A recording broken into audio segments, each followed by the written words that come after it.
Hello সবাই, আজকে আমরা 5টি গাছের কথা বলবো যেগুলো আপনারা রুফটপ গার্ডেনে লাগাতে পারবেন। তো কথা না বাড়িয়ে চলুন ভিডিও শুরু করি। প্রথমে আমরা আমাদের সবার চেনা টমেটো গাছের কথা বলি। আমরা সালাদ, তরকারি বা চাটনি বিভিন্ন কাজে টমেটো ব্যবহার করি। টমেটোর জন্য চারা গাছ সবচেয়ে ভালো ফলন দেয় এবং 70 থেকে 90 দিনের মধ্যে ফলন আসে। এটা সূর্যালোকযুক্ত পরিবেশে রাখতে হবে, নিয়মিত পানি দিতে হবে এবং ভালো ড্রেনেজ নিশ্চিত করতে হবে। গ্রীষ্মে, শীতে এবং বর্ষায় সব সময় হয়, তবে গ্রীষ্মের রোদটা বেশি ভালো লাগে। এবার আমরা দৈনিক প্রয়োজনীয় মরিচের কথা বলি। আমরা প্রায় সব খাবারে মরিচ ব্যবহার করি। এটিকে চারা গাছ দিয়ে লাগালে ভালো হয় এবং 60 থেকে 80 দিনের মধ্যে ফলন আসে। এটি গ্রীষ্ম ও বর্ষায় হয়।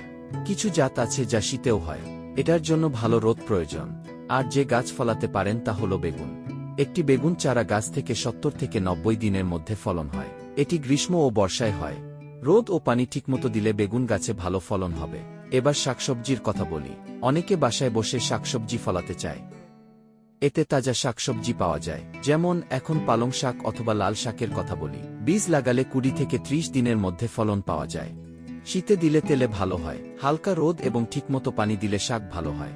আমাদের সর্বশেষ গাছ হল পেঁপে। অনেকে পেঁপে খেতে পছন্দ করেন। এটি 6 থেকে 9 মাসের মধ্যে হয়।